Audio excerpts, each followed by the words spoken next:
You ever notice how the room changes when you stop explaining yourself?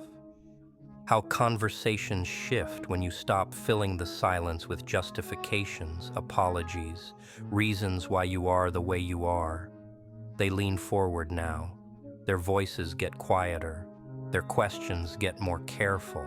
And you didn't do anything except stop doing something, stop performing, stop auditioning for acceptance in every interaction, stop translating yourself into a language they'd find comfortable. You just existed. And somehow that was louder than anything you could have said.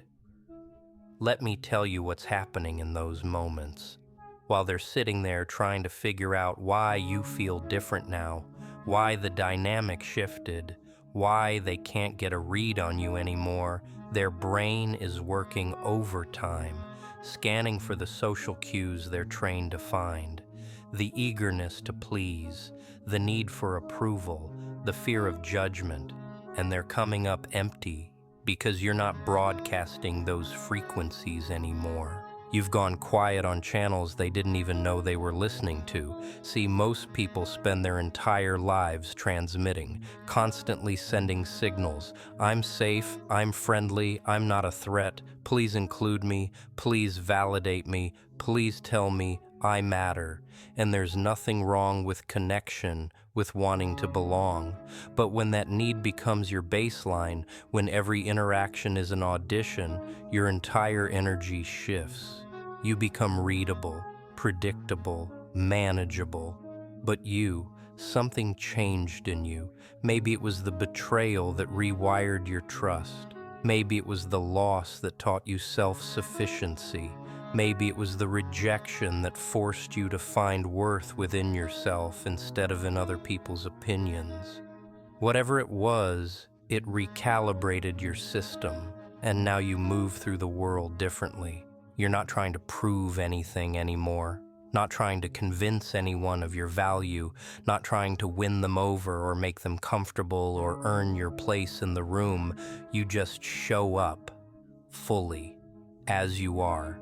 And that completeness, that self-contained energy, it creates a vacuum. People are drawn to it without understanding why. They watch you when you're not looking. They mention you in conversations you're not part of. They assign you characteristics you never claimed: mysterious, intense, intimidating, cold. When really, you're just no longer performing warmth to prove you're harmless. Here's what they don't understand.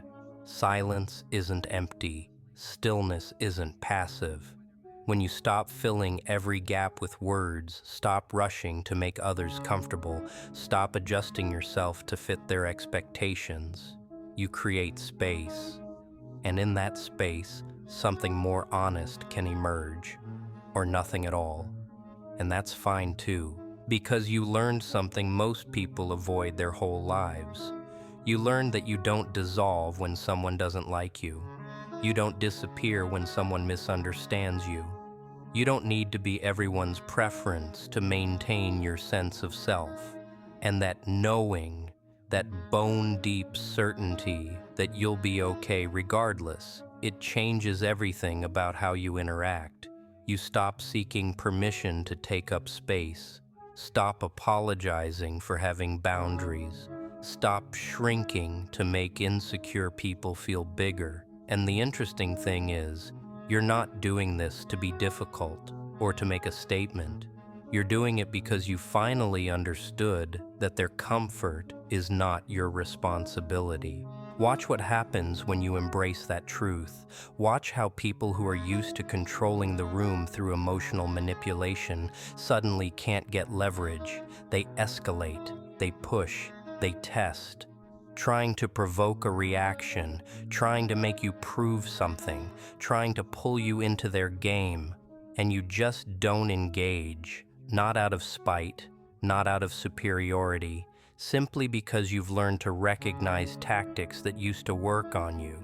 The guilt trips, the passive aggression, the false urgency, the emotional blackmail. You see it now, and seeing it makes you immune to it.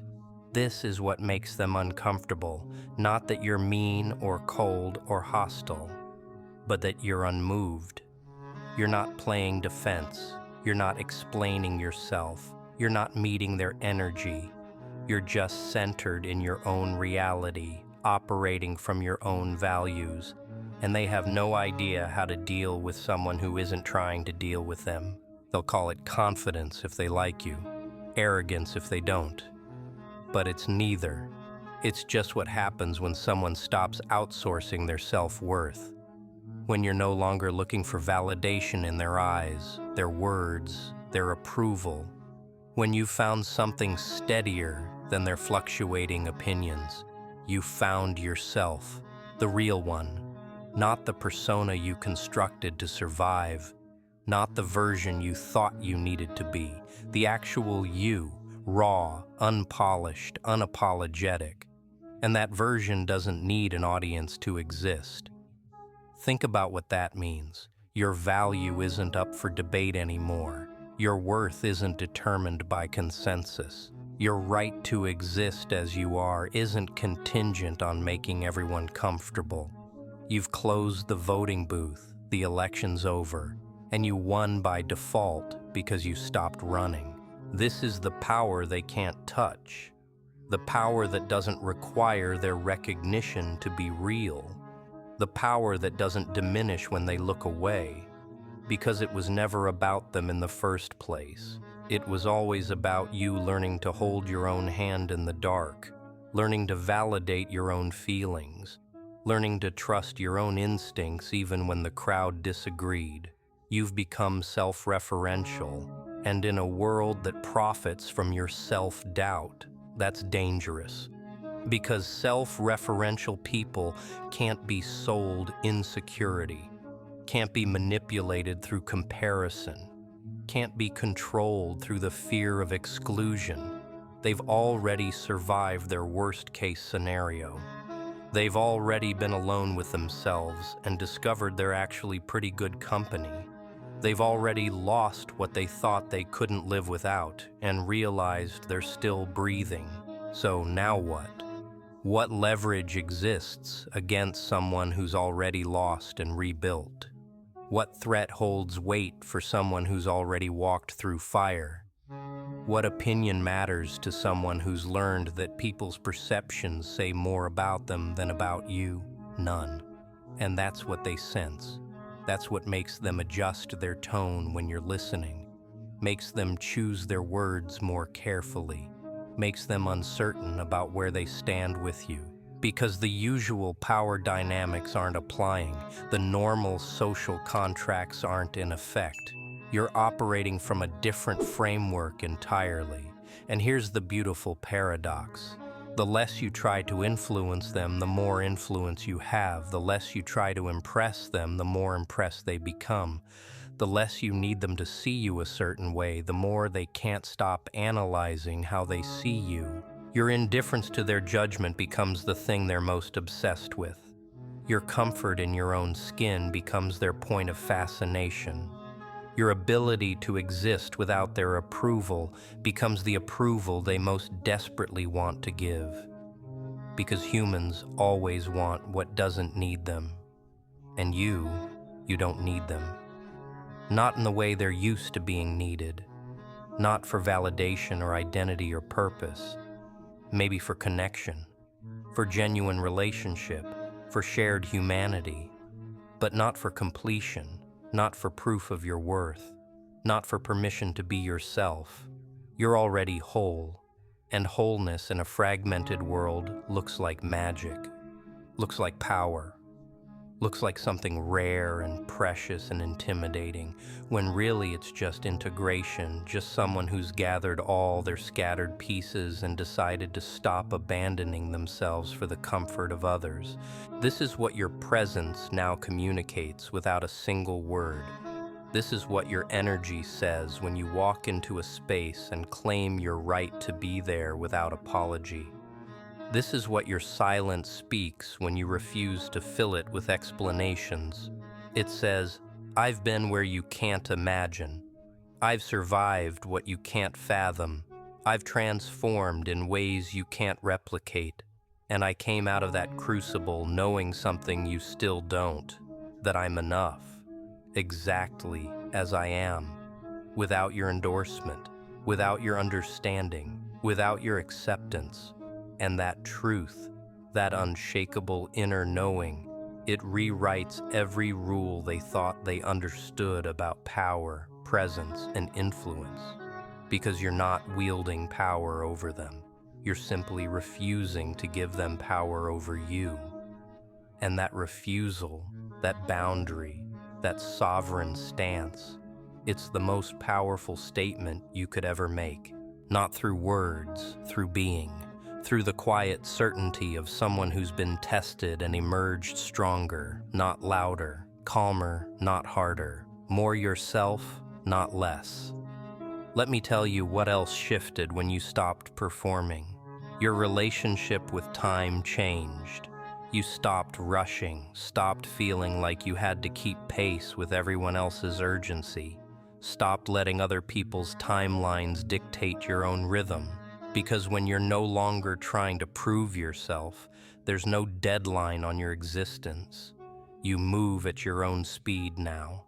And that deliberate pace, that refusal to be hurried or pressured or rushed into decisions that don't serve you, it reads as authority, as mastery, as someone who understands that real power isn't about speed, it's about precision. It's about moving when you're ready, not when they demand it. They've learned to dance to external rhythms their whole lives, the tick of the clock, the expectations of others, the pressure to perform on schedule. But you found your own internal metronome, and it beats to a frequency they can't rush, can't manipulate, can't control. This drives them crazy because they're used to people who react, people who respond immediately, people who can be pushed into hasty decisions, pressured into premature commitments, rushed into revealing their hand. But you don't operate that way anymore. You pause, you reflect, you sit with things. And in that space between stimulus and response, you found freedom. The freedom to choose, the freedom to decline, the freedom to say not yet, or not ever, or maybe, or I'll think about it, without explanation, without justification, without apology. This is mastery they don't possess. The ability to be with discomfort without immediately trying to resolve it, to sit in uncertainty without panicking, to hold questions without desperately grasping for answers. You've learned that not everything needs to be figured out right now, that some things need time to reveal themselves, that patience isn't weakness, it's wisdom, and they can feel this in you, this depth, this capacity to hold complexity without collapsing into simplicity, this willingness to live in the gray areas while everyone else is demanding black and white answers. It unsettles them because their world is built on certainty, on clear categories, on binary thinking, and you've moved beyond that. You've discovered that most of life exists in the spaces between, in the nuance, in the both and rather than either or. And that understanding, that comfort with complexity, it makes you unreadable to people who only think in absolutes. Watch how they try to pin you down, try to get you to pick a side, declare a position, commit to a stance. And watch how you refuse to be cornered. Not because you're evasive, but because you understand that truth is rarely simple, that most questions don't have easy answers, that wisdom often sounds like I don't know, or it depends, or I'm still learning. This humility paired with confidence, this openness paired with boundaries, this softness paired with strength, it creates a paradox they can't solve, because they're looking for consistency in the way they understand it. But you've become consistent in a deeper way, consistent to your values while flexible in your methods, consistent in your core while adaptive in your approach. You're water now, not rigid like stone. You flow around obstacles instead of crashing into them. You find the path of least resistance without compromising your direction. You move with grace instead of force. And that fluidity, that ability to adapt without abandoning yourself, it's a level of sophistication they haven't reached yet. They're still trying to muscle their way through life, still trying to dominate and control and force outcomes, still operating from the belief that strength means hardness, that power means rigidity, that winning means someone else has to lose. But you've learned different. You've learned that real strength is flexible, that true power is responsive, that the highest form of winning is when everyone gets what they need, including you, especially you. Because for so long you gave yourself away, compromised your needs, silenced your voice, betrayed your own boundaries to keep the peace. And where did that get you? Depleted, resentful, lost. So you made a different choice. You chose yourself. And that choice, that radical act of self-loyalty, it changed everything. Now when you show up whole, not fragmented, not scattered, not pieces of yourself strategically deployed to manage other people's emotions. Just you, complete, integrated, authentic. And that wholeness, it's magnetic. It draws people in even as it intimidates them. Because we're all hungry for authenticity in a world drowning in performance. They see in you what they haven't found in themselves yet. The courage to stop pretending, the strength to stop performing, the freedom that comes from accepting yourself exactly as you are. And that reflection, that mirror you hold up just by being yourself, it either inspires them or threatens them. The ones who are ready for their own transformation, they'll be drawn to you. They'll ask questions. They'll want to understand how you got here, how you found this peace, how you built this strength. And you'll tell them the truth, that you didn't find it. You forged it in the fire of your own suffering, through the crucible of your own pain. But the ones who aren't ready, who are still hiding, still pretending, still invested in the illusion, they'll resist you, they'll criticize you, they'll try to tear you down to their level because your freedom threatens their prison. Your authenticity challenges their performance. Your wholeness highlights their fragmentation. And you know what? That's okay. Because you're not here to save everyone. You're not here to convince anyone. You're not here to prove anything. You're here to live fully, freely, as yourself. And whoever resonates with that will find you. And whoever doesn't will eventually find their own path. Or they won't. And that's their journey, not yours. This is the final lesson, the ultimate liberation. Understanding that you're not responsible for other people's growth. You're not responsible for their comfort. You're not responsible for their understanding. You're responsible for your own integrity, your own authenticity, your own path. And when you accept that responsibility fully, when you stop trying to control outcomes you were never meant to control, when you release the burden of needing everyone to get it, something miraculous happens. You become free, truly free. And that freedom, that radical self-acceptance, that complete self-possession, it's the most powerful force in the universe because it can't be taken from you. Can't be diminished by criticism, can't be destroyed by rejection, can't be shaken by judgment. It's yours, built from the inside out, forged in the depths of your own soul, and no external force can touch it. This is what they sense when you walk into a room. This is what makes them pause. This is what shifts the energy, not arrogance, not superiority, just someone who's come home to themselves and decided never to leave again.